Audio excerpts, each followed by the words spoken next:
Dakota Creek pulled his hat lower against the merciless Montana sun as he guided his horse along the dusty trail.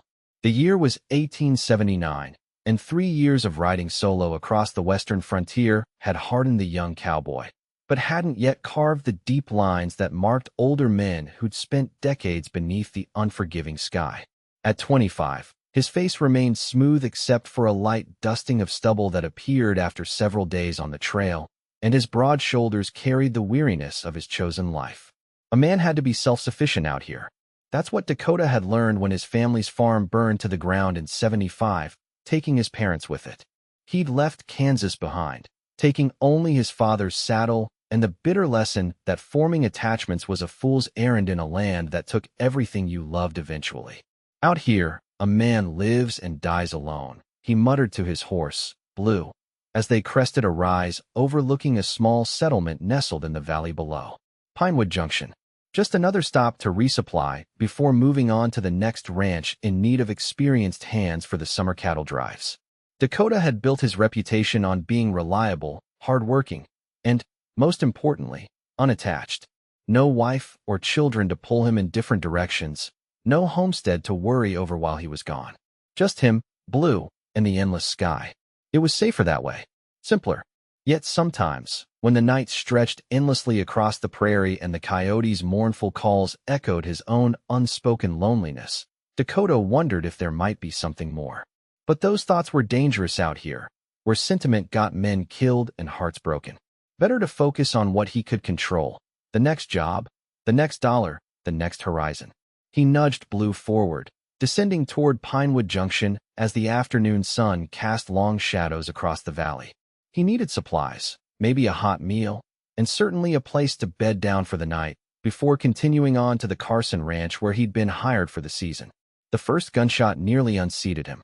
Blue reared as two more shots split the air, followed by shouting from the small cluster of buildings ahead. Dakota steadied his horse with firm hands on the reins, his heart hammering. Trouble wasn't his business. He had learned long ago to steer clear of other men's problems. And yet, something pulled him forward instead of away. As he approached the edge of town, the source of the commotion became clear. 3 rough-looking men had surrounded a small covered wagon. A young woman stood with her back against it, clutching a rifle that shook slightly in her grip. Her honey-blonde hair had partly escaped from its pins, and her blue calico dress was smudged with trail dust.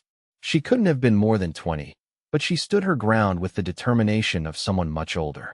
I said, "Move along." Her voice carried clearly, high with tension but unwavering.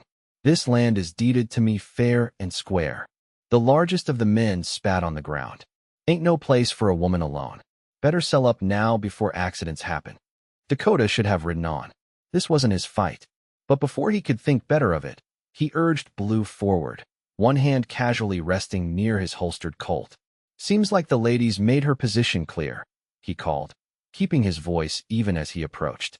3 against 1 doesn't strike me as particularly sporting. All eyes turned to him, including a pair of startling green ones that widened slightly at his unexpected intervention. The young woman lowered her rifle barrel just a fraction, but kept it ready. "This ain't your concern, cowboy," one of the men growled. "Just passing through, best keep passing." Dakota recognized their type, local toughs working for someone with designs on the land. He'd seen it a dozen times across the territories. Usually, he minded his own business. Today, something, perhaps the defiant tilt of the woman's chin or the unmistakable fear she was fighting to hide, made him break his own rule. "I aim to resupply in town," Dakota replied calmly. "Hard to do that with all this unpleasantness. So either you boys move along, or we find out if the lady and I together improve the odds." There was a tense moment when Dakota thought they might call his bluff, but something in his steady gaze must have convinced them this wasn't worth the trouble. With muttered threats and one last venomous look at the young woman, the 3 men mounted their horses and rode toward town. Only when they were well out of earshot did the woman finally lower her rifle completely. She released a shaky breath that suggested she'd been holding it for some time. "I appreciate the assistance, sir, though I had matters in hand," she said, lifting her chin with pride that couldn't quite mask her relief. Dakota dismounted, keeping a respectful distance. "Never doubted it for a moment, miss." Dakota Creek. He introduced himself with a slight tip of his hat. "Just passing through on my way to the Carson place." "Naomi Ellis," she replied. "And this," she gestured to the small plot of land behind her wagon, where the foundation of a cabin was taking shape, "is my homestead. Or it will be, once I convince certain parties that a woman alone can make a go of it." Dakota glanced at the beginning stages of her homestead. A foundation laid but walls not yet raised, a small garden plot freshly tilled, and the covered wagon that clearly served as her temporary shelter. She had ambition. He'd give her that. But ambition alone wouldn't keep her safe from men like those who'd just left. "Those men work for someone in town?" he asked. Naomi nodded, tucking a stray strand of honey-blonde hair behind her ear. "Mr. Caldwell owns most of the businesses in Pinewood Junction. He has designs on this valley for his cattle operation. Can't stand that I filed a legal claim on this parcel before he could expand."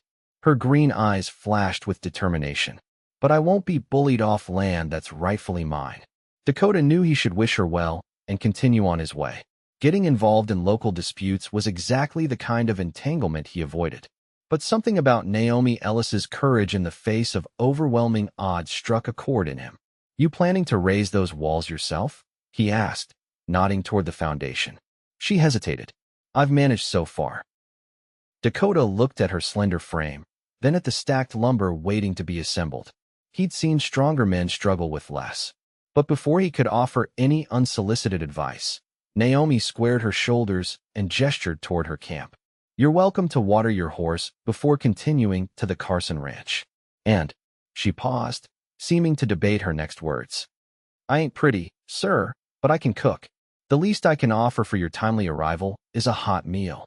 Dakota couldn't help but smile at her earnest offer and the absurdity of her self-assessment.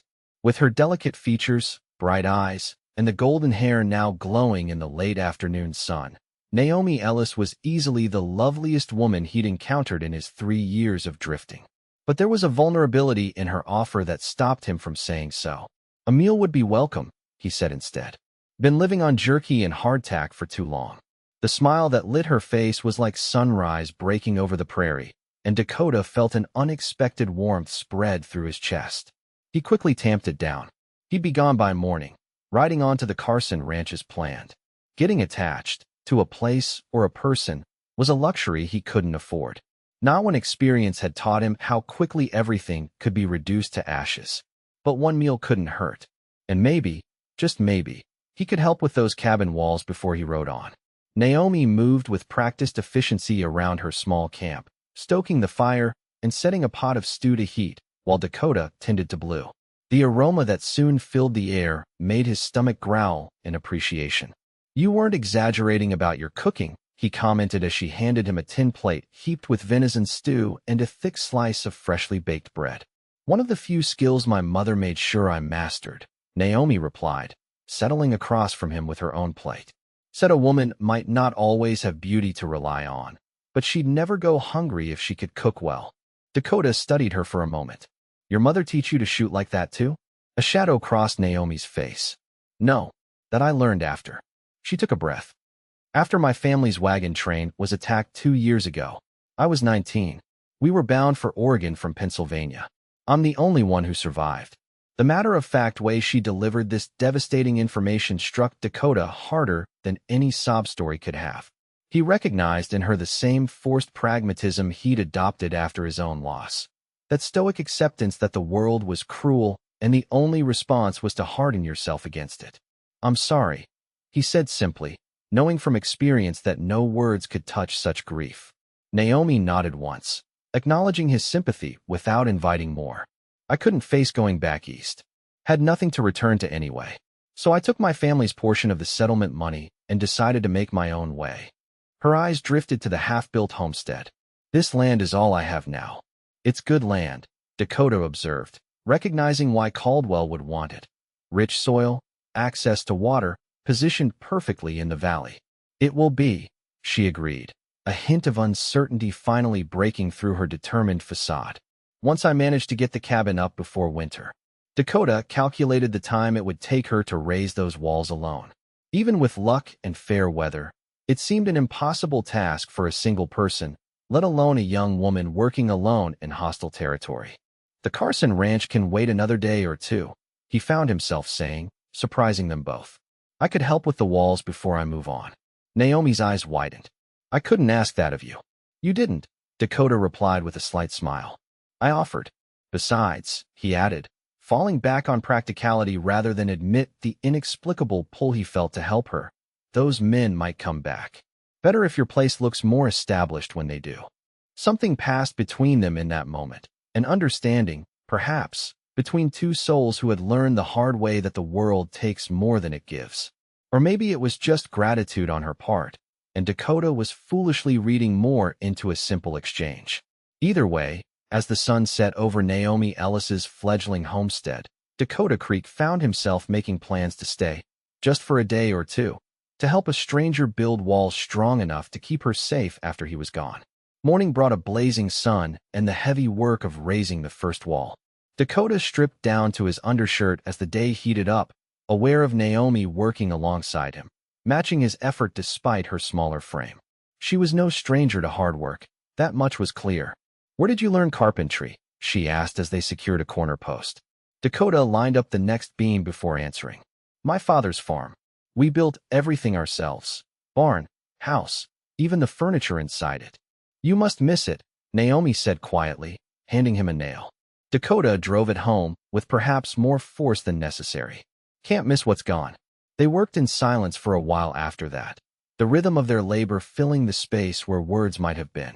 By midday, the frame of the first wall stood complete, and they paused to drink water from the nearby creek. Why this plot? Dakota asked as they rested in the shade. You could have claimed land anywhere. Naomi looked out over the valley, her expression softening. When I first saw this place, it reminded me of a story my father used to tell, about a valley where the wildflowers grew so thick in spring that it looked like the earth was wearing its Sunday best. She smiled at the memory. The first morning I woke here, the whole meadow was covered in blue lupins. It felt like a sign. Dakota had seen those same lupins on his ride-in, had thought them pretty enough but hadn't attached any meaning to them. Yet hearing Naomi speak of them made him see them differently, not just as flowers, but as possibilities, as hope. Your father sounds like a good man, he said. He was. Naomi tucked her knees up to her chest. He believed in making something from nothing, said that was the true American spirit. She glanced at Dakota. What about your father? Dakota rarely spoke of his family, but there was something about sitting in the shade with Naomi that loosened his customary reserve. Stubborn as they come, believed a man's worth was measured by what he built with his own two hands. He'd be proud of what you're helping me build today, then, Naomi said softly. The simple statement caught Dakota off guard, touching something raw and unexamined within him. He stood abruptly. Best get back to it if we want that second wall up by sundown. They worked until dusk, and by then had raised two solid walls of Naomi's cabin. The structure was beginning to take shape, no longer just a foundation and a dream, but something tangible that cast its own shadow on the land. Over a simple dinner of beans and cornbread, Naomi asked the question Dakota had been dreading. Why did you really stop yesterday, when most men would have ridden on? Dakota considered deflecting, but found he couldn't. Not with her green eyes fixed on him so directly. Truth is, I'm not entirely sure myself. You must have had some reason. He set down his plate, searching for words to explain an impulse he didn't fully understand. I've spent 3 years minding my own business, keeping to myself. It's safer that way out here. But sometimes, he looked up at the emerging stars. Sometimes I wonder if that's really living, or just surviving. Naomi was quiet for a long moment. After I lost my family, I thought the same. That surviving was all I could hope for. She gestured to her half-built cabin. This is my attempt at actually living again. It's a good start, Dakota said, meaning it. What would yours be, she asked, if you decided to do more than survive? The question lingered between them, challenging Dakota's carefully constructed defenses. He hadn't allowed himself to think beyond the next job, the next paycheck, for so long that the idea of wanting more seemed foreign. I don't rightly know, he admitted finally. Been drifting so long. I'm not sure I remember how to stay put. Maybe you just haven't found a place worth staying for, Naomi suggested, then quickly added. For people, I mean. A community. Something unspoken passed between them, a possibility neither was ready to name. Dakota broke the moment by standing and stretching. We should turn in. Early start tomorrow if we want to get those other walls up. Naomi nodded, but as Dakota moved toward where he'd set up his bedroll at a respectful distance from her wagon, she called after him. Mr. Creek? Thank you. Not just for the help, but for seeing me as capable. Most men look at a woman alone and see only weakness. Dakota thought of how she'd stood her ground against 3 armed men, how she'd survived a tragedy that would have broken many, how she worked beside him all day without complaint despite blistered hands and exhaustion. Miss Ellis, he replied, weakness is the last thing I see when I look at you. The smile she gave him in return haunted his dreams that night. The next 2 days fell into a pattern, working from dawn until dusk, shared meals, and conversations that gradually revealed more of their respective stories. Dakota found himself telling Naomi things he'd never shared with another soul, about the night of the fire, about his guilt at being in town when it happened, about the nightmares that still plagued him. In turn, Naomi spoke of her journey west, of her lost family, and of her determination to build something lasting in their memory. With each exchange, the walls Dakota had built around his heart began to weaken, much as Naomi's cabin walls grew stronger. By the end of the 3rd day, the basic structure of the cabin stood complete, 4 walls and the beginnings of a roof.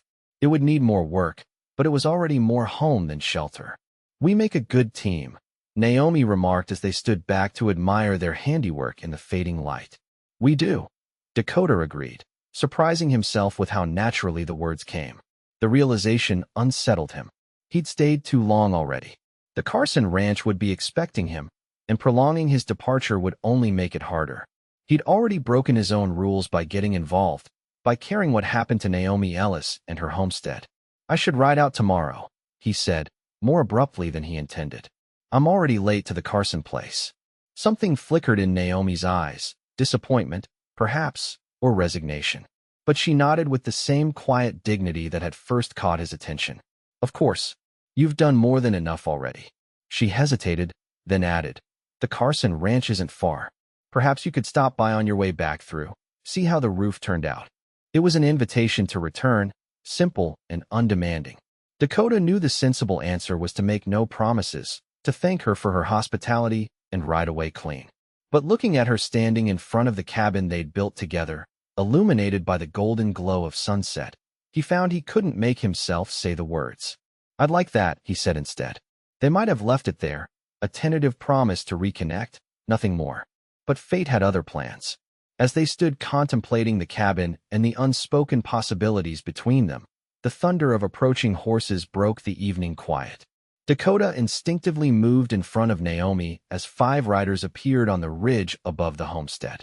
He recognized 3 of them from days earlier, but the man leading them was new, expensively dressed, with the confident bearing of someone used to getting his way.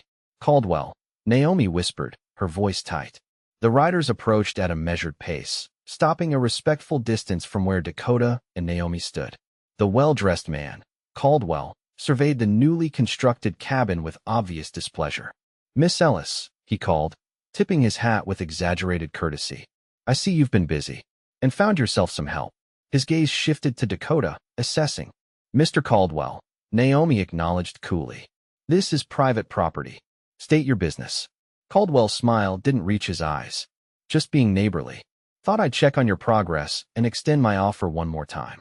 $500 for this plot, twice what it's worth. You could start fresh somewhere more, suitable for a young woman alone. I appreciate your concern, Naomi replied, her tone suggesting the opposite. But as you can see, I'm making excellent progress. This is my home now. Caldwell's facade of friendliness slipped. Be reasonable, Miss Ellis. This valley is cattle country. My operation needs this water access. A stubborn woman with romantic notions about homesteading doesn't change that. The law disagrees, Dakota interjected.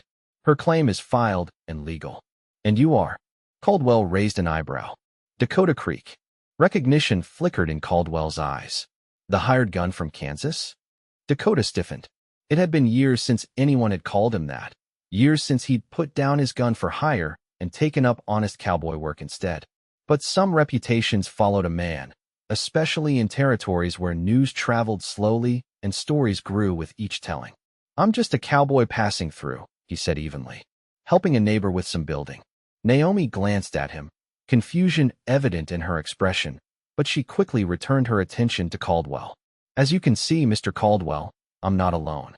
I have friends, and I have no intention of selling. Caldwell's jaw tightened. Friends come and go, Miss Ellis. But Pinewood Junction is my town. When your friend moves on, you'll find life can become very difficult for those who cross me. Is that a threat? Dakota took a step forward, his hand instinctively moving toward his holster. Just an observation, Caldwell replied smoothly. Good evening to you both. He tipped his hat again and wheeled his horse around, his men following. As they rode away, Naomi turned to Dakota, her earlier warmth replaced by wary uncertainty. The hired gun from Kansas? She asked quietly. Dakota had hoped never to have this conversation, certainly not with Naomi. But the look in her eyes demanded honesty. After my family's farm burned, I was lost. Angry. Did some things I'm not proud of.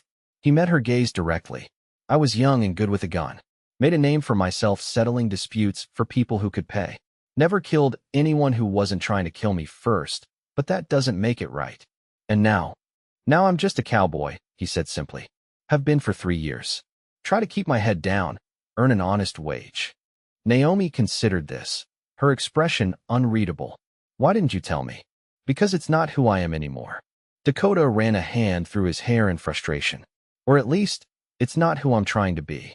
The silence between them stretched uncomfortably, filled with unasked questions and the sudden awareness of how little they truly knew about each other, despite the connection they'd formed. Finally, Naomi nodded. Thank you for your honesty, and for your help these past days. Her tone was polite but distant, the warmth of earlier gone. You're right about leaving tomorrow. The Carson Ranch will be expecting you. It was a dismissal, gentle but firm. Dakota felt something important slipping away, but he didn't know how to hold on to it. Perhaps it was better this way, cleaner. He'd stayed too long, gotten too involved. Caldwell's appearance was a timely reminder of why he kept to himself. First light, then, he agreed, his voice gruffer than intended. They finished their evening meal in strained silence, the easy camaraderie of previous nights shattered by revelations and unspoken fears. As Dakota prepared his bedroll, he found himself wishing desperately that he could turn back time, either to before Caldwell's arrival, or better yet, to before he'd stopped to help Naomi at all. At least then he wouldn't know what he was missing by riding away. Dawn broke with a heavy mist clinging to the valley, as if the land itself was reluctant to witness Dakota's departure. He saddled Blue quietly, trying not to disturb Naomi, who had retreated to her wagon earlier than usual the night before.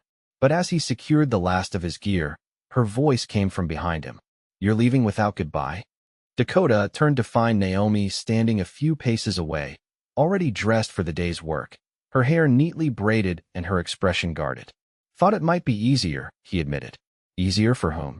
The directness of her question caught him off guard. For both of us. Naomi stepped closer. I've had a night to think about what you told me. About your past. She took a deep breath. We've all done things we regret, Dakota. What matters is who we choose to be now. Hope flickered in his chest, quickly tempered by practicality. Caldwell won't stop. And he's right about one thing. I will be moving on. My life is on the trail, not. He gestured to the homestead, unable to finish the thought. I never asked you to stay, Naomi said softly. I only asked for goodbye. Dakota recognized the pride it must have taken for her to come out here, to face him after last night's revelations. And he realized with sudden clarity that he didn't want this to be goodbye, not really.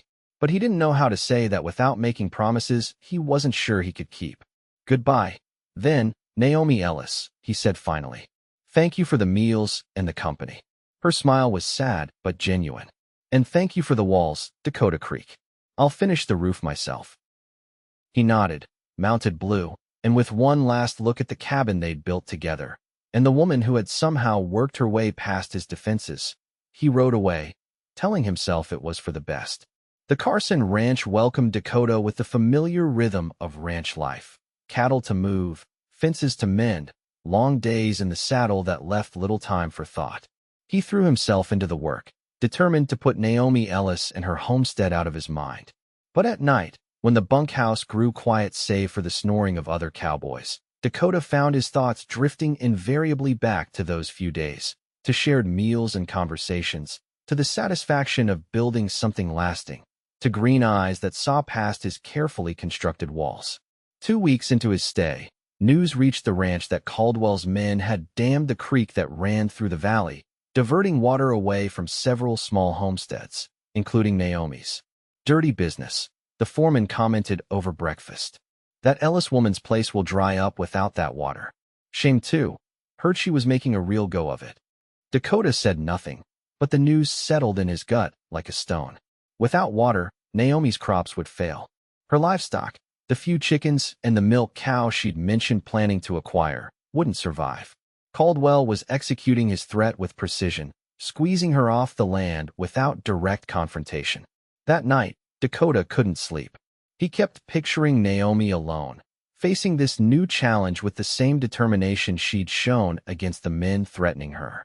But determination alone couldn't make water flow uphill. Before dawn, he found himself at the foreman's cabin, requesting leave.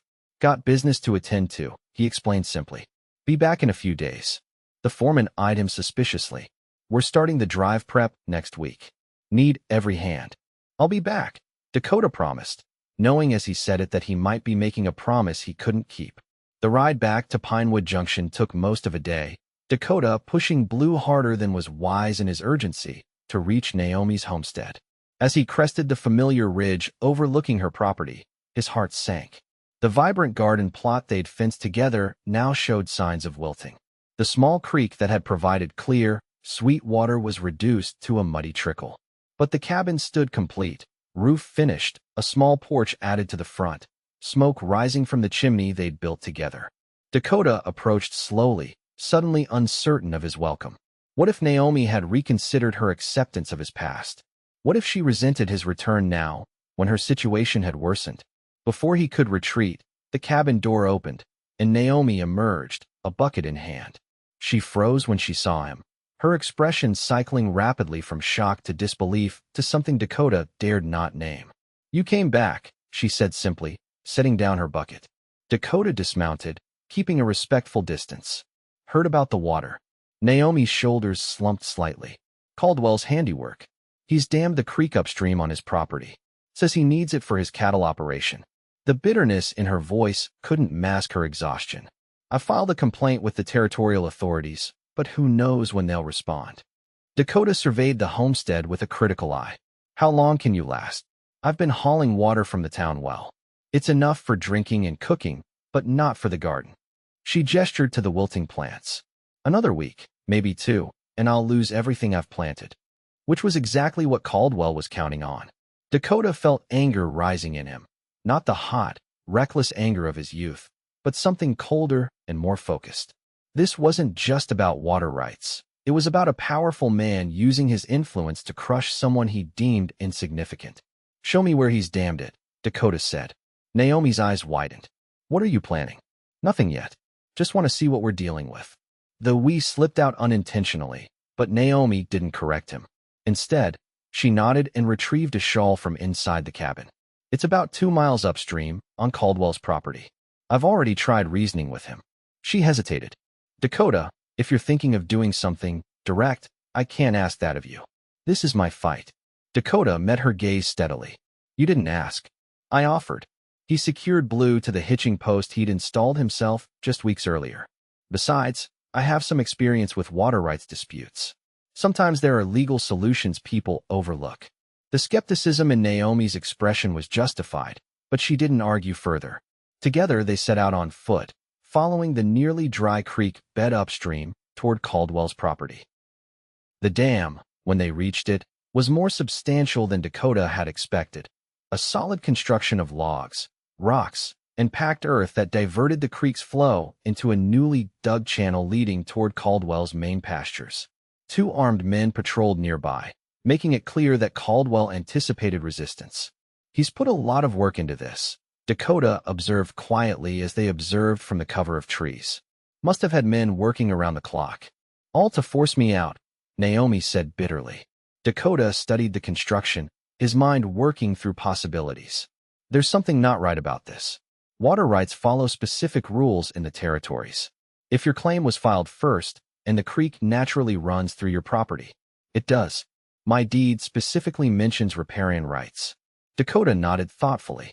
Then what he's doing isn't just aggressive, it's illegal. The territorial courts would rule against him. By which time my crops will be dead and my claim worthless, Naomi pointed out. True, but it gives us leverage.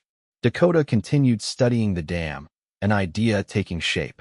We need to speak to the town marshal. Naomi's laugh was without humor. Marshal Phillips? He's in Caldwell's pocket. Even so, he's sworn to uphold territorial law. Dakota turned to her. Do you trust me? The question hung between them, weighted with more significance than the immediate situation warranted. Naomi held his gaze, searching his face as if looking for something specific. Yes, she said finally. I trust you. The simple declaration affected Dakota more profoundly than he cared to admit. He cleared his throat. Good. Then let's head to town. I have an idea. Pinewood Junction was a modest settlement, one main street lined with the usual establishments: general store, saloon, blacksmith, marshal's office. As Dakota and Naomi rode in, having returned to her homestead for horses, heads turned and whispers followed. Word travels fast in small towns, Naomi murmured. Everyone knows you're back. Dakota nodded grimly. Let's hope Caldwell hears too. They tied their horses outside the marshal's office, a small building distinguished only by the faded sign hanging above its door. Inside, they found a middle-aged man with a badge pinned to his vest, feet propped on his desk, reading a newspaper. Marshal Phillips? Dakota inquired. The man lowered his paper, his gaze moving from Dakota to Naomi with barely concealed annoyance. Miss Ellis, what brings you to town? Besides your companion, that is. Naomi straightened her spine. I'm here to file a formal complaint against Edmund Caldwell for illegally damming Cottonwood Creek and violating my water rights. Phillips sighed heavily, setting aside his newspaper. We've been through this, Miss Ellis. Mr. Caldwell has water rights on his property. What he does with that water is his business. Actually, Dakota interjected smoothly. Territorial law is quite specific on this matter. Riparian rights give each property owner reasonable use of water flowing through their land, but not at the expense of downstream users whose claims were filed first. The marshal's eyes narrowed. And you are? Dakota Creek. I've had some experience with water disputes in Kansas and Colorado. Have you now? Phillips's tone suggested he wasn't impressed. Well, Mr. Creek, this isn't Kansas or Colorado. This is Pinewood Junction, and we handle matters our own way here. By ignoring the law when it inconveniences powerful men, Dakota kept his voice pleasant, but there was steel underneath. Interesting approach for a lawman. Phillips's face darkened. You'd best watch your tone, stranger. It's not his tone you should be concerned with, came a new voice from the doorway. It's the telegram I'll be sending to the territorial governor if this matter isn't resolved according to law.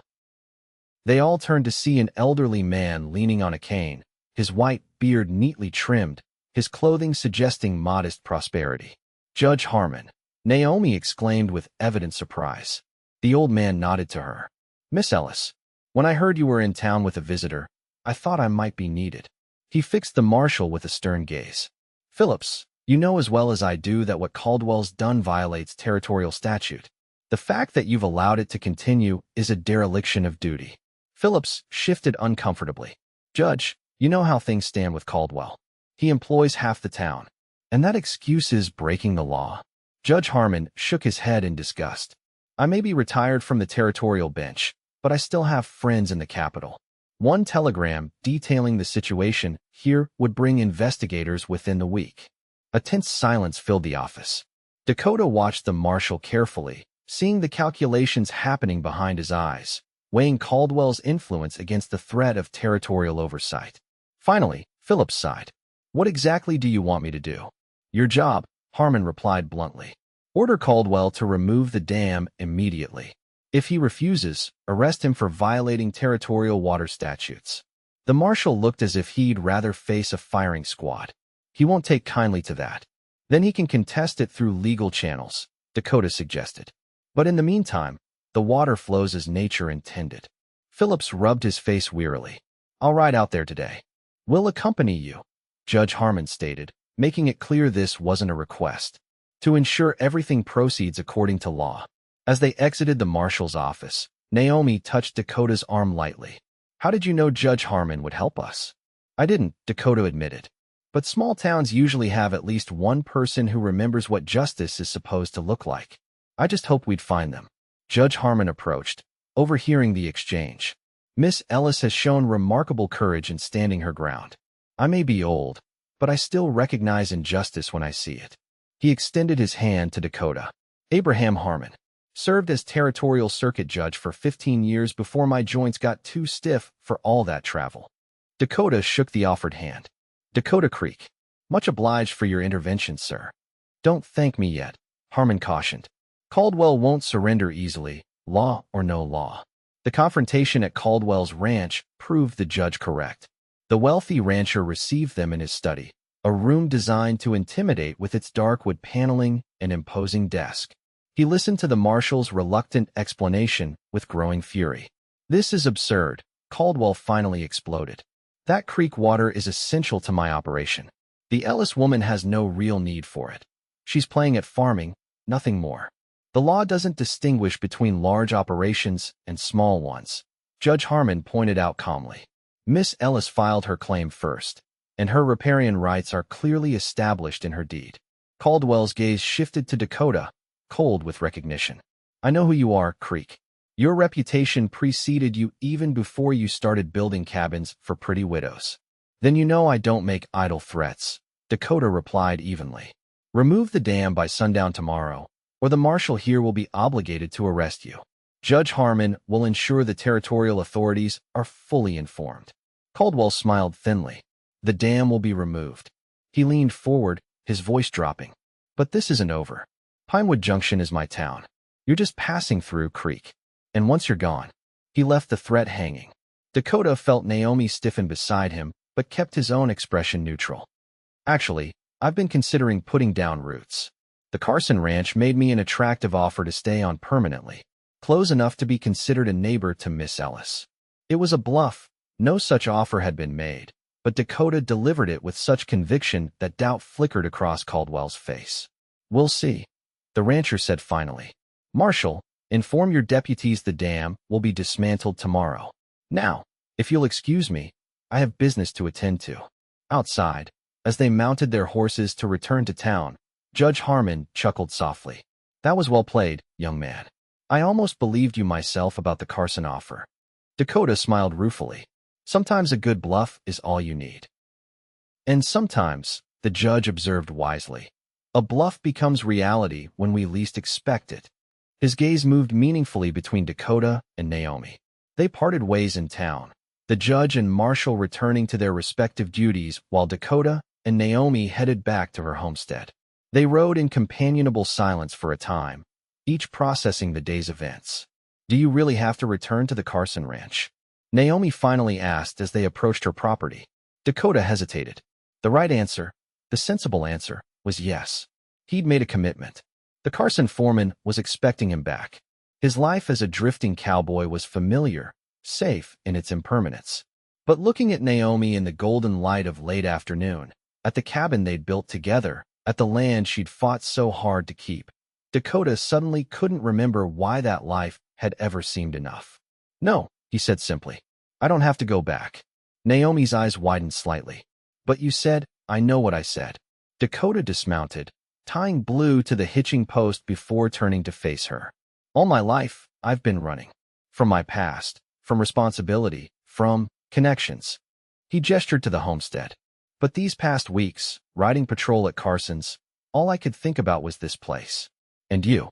Naomi slid from her horse, her expression guarded but hopeful. What are you saying, Dakota? I'm saying I'm tired of drifting. Tired of telling myself that staying unattached is safer. He took a tentative step toward her. The truth is, nothing worth having comes without risk. And this, what you're building here, feels worth the risk. Naomi's breath caught. Are you proposing to be my neighbor, Mr. Creek? Dakota smiled, recognizing her attempt to lighten a moment heavy with possibility. I'm proposing to be whatever you'll have me as, Miss Ellis. Neighbor, partner. He hesitated, then added softly. Husband, eventually, if that's something you might consider. The word hung between them, momentous in its implications. For a man who had spent years avoiding attachment, It should have terrified Dakota to speak it aloud. Instead, he felt only certainty. Naomi stepped closer, her green eyes searching his. "You hardly know me." "I know enough," he replied. "I know you're brave and stubborn and capable of standing your ground against men twice your size. I know you build things to last and cook like an angel. I know you see past who I was to who I could be." He reached for her hand, relieved when she didn't pull away. "The rest, we can learn together." "People will talk," Naomi warned, though her fingers intertwined with his. "They'll say I trapped you, or that you're only after my land." "Let them talk," Dakota said firmly. "We'll know the truth." Naomi smiled then, bright and genuine. "And what is the truth, Dakota Creek?" "The truth is, I wasn't looking to fall in love when I rode into Pinewood Junction." He touched her cheek gently. "But some things happen whether we're looking for them or not." Naomi's smile widened. "Like finding home when you least expect it?" "Exactly like that." Their first kiss was gentle, tentative, a promise rather than a passion. When they parted, Dakota felt as if something fundamental had shifted within him, as if the restlessness that had driven him for years had finally, unexpectedly, been quieted. The next morning, they rode together to inform Judge Harmon of their intentions. The old man listened with twinkling eyes as Dakota explained his wish to file a claim on available land adjacent to Naomi's homestead, with the eventual goal of combining their properties through marriage. "Well now," the judge said when they'd finished, "that's the first sensible thing I've heard in this town in quite some time." He pulled out a map of local claims. "As it happens, there's unclaimed land to the east of Miss Ellis's property. Good water access, once Caldwell's dam is removed. Would suit a man looking to raise horses, perhaps." Dakota caught the gleam in the judge's eye. "How did you know I was thinking of horses?" "The way you handle that stallion of yours speaks volumes," Harmon replied. "Besides, this valley has good grazing for horses. Different from cattle country." He began filling out paperwork. "I'll help you file the claim today. By the time Caldwell learns of it, it'll be too late for him to interfere." As promised, the dam was dismantled the following day. Dakota watched alongside Naomi as water began flowing freely through her property once more. The garden would recover, and with it, her dream of self-sufficiency. "What changed your mind?" Naomi asked as they walked back toward the cabin. "About staying?" Dakota considered the question carefully. "I've spent 3 years telling myself that connections were dangerous, that caring about people or places only gave the world more ways to hurt you." He looked at her, still amazed by the turn his life had taken. "But watching you fight for this land made me realize something." "What's that?" "That the things worth fighting for are the same things worth staying for." He took her hand. "You helped me see that a life without roots isn't freedom. It's just emptiness dressed up as independence." Naomi squeezed his hand. "And I thought I was just offering you dinner that first night." Dakota laughed. "Well, you did mention you could cook. That was very persuasive." "I also said I wasn't pretty," she reminded him with a teasing smile. Dakota pulled her close. "That was the only lie you've ever told me, Naomi Ellis." In the months that followed, Dakota built his own modest cabin on his adjacent claim, though everyone in Pinewood Junction understood it was a temporary arrangement. He began acquiring horses, quality stock that would form the foundation of a breeding program, while helping Naomi expand her garden and add livestock to her homestead. Caldwell made no further direct moves against them, though his cold glares when they encountered each other in town made his continued displeasure clear. But with Judge Harmon's support and the marshal's reluctant adherence to the law, even Caldwell had to acknowledge defeat in this particular battle. As winter approached, bringing with it the promise of long, cold nights, Dakota and Naomi made their plans. They would marry in the spring, when the lupins Naomi loved bloomed across the valley. Their combined homestead would be substantial enough to support their shared dreams, his horses, her garden and orchards, perhaps children someday. On a crisp December evening, as they sat before the fire in Naomi's cabin, now their regular gathering place for shared meals and planning, Dakota marveled at how completely his life had transformed in just a few months. "What are you thinking about?" Naomi asked, noticing his contemplative expression. Dakota smiled. "About how lucky I was to be passing through Pinewood Junction that day." He took her hand, running his thumb across her palm.